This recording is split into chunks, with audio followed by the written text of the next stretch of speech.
Opa, tudo bem?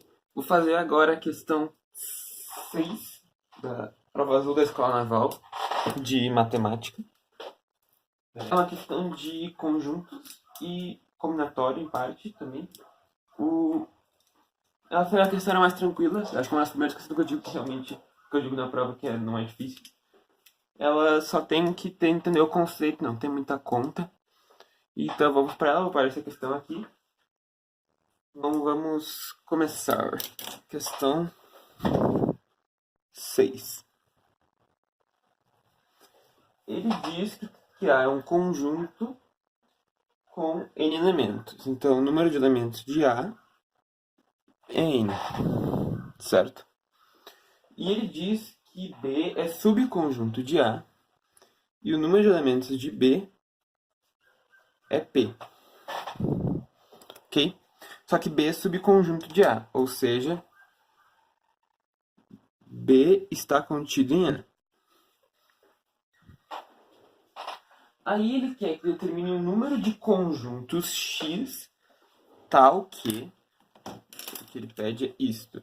O número de conjuntos X tal que B esteja contido em X, que esteja contido em A. Ele quer quantos subconjuntos X existem desse tipo assim. Como é que a gente vai fazer? Bem, primeiro a gente já sabe que B está contido em A. Então todos os elementos de B estão em A. Então esses P elementos são parte dos elementos de A. Então em A o que a gente tem? No conjunto A nós temos os P elementos de B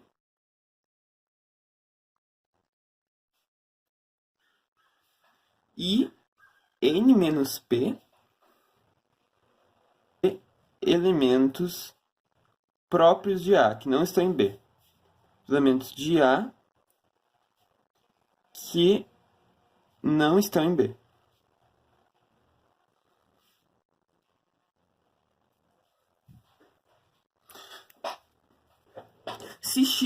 Se B está contido em X, isso significa que todos os elementos de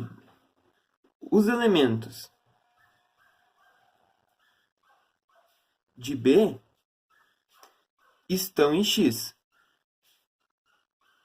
Porque isso é a definição de estar contido. Quer dizer que todos os elementos de B estão em X.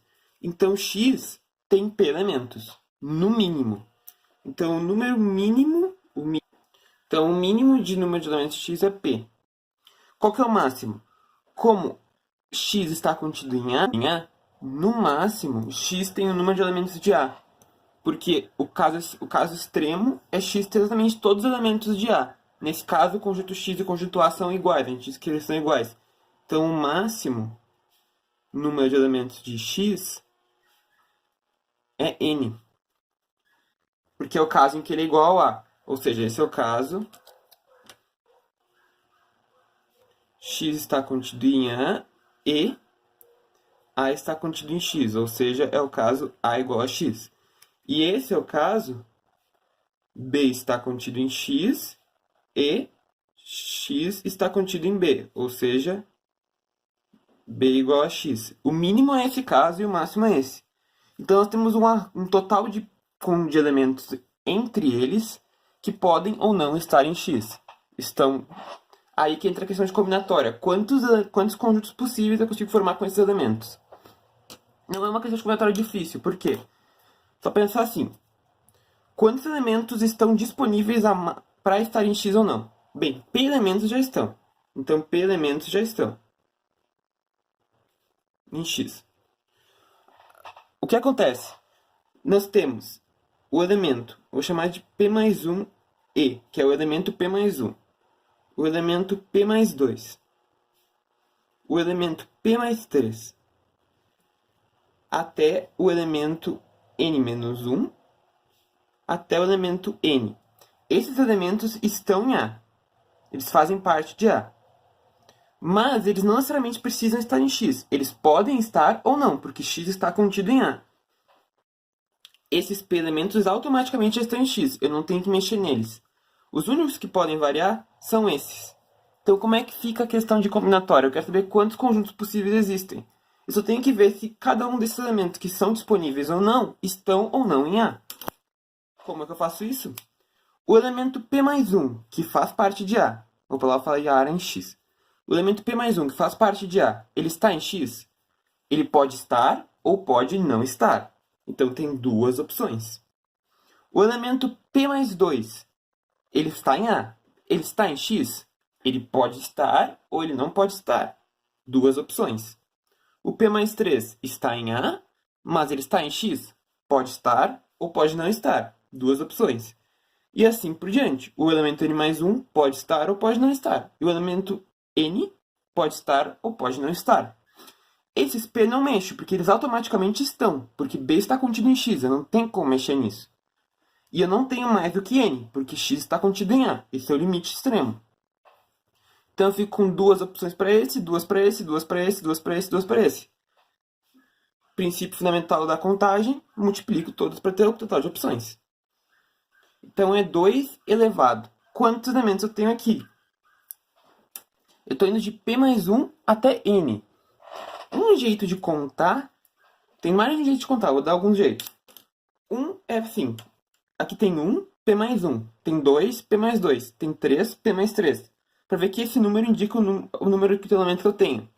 Então eu posso pensar que o elemento N, na real, é o quê? É P mais N menos P. Né? P mais N menos P é N. É o elemento P mais N menos P. Sendo assim, o número está aqui. Que aqui era um elemento, aqui 2, então o total é N menos P. É isso o total de elementos. Outro jeito é pensar na fórmula da PA. A fórmula da PA ele te dá o número de elementos. Se tu considerar que é uma razão 1. Assim. N é o último elemento, P é o primeiro. Quantos elementos tem? N menos 1 vezes a razão que é 1. Esse N vai te dar o número de elementos. Na real, o primeiro é P mais 1, né? Troquei.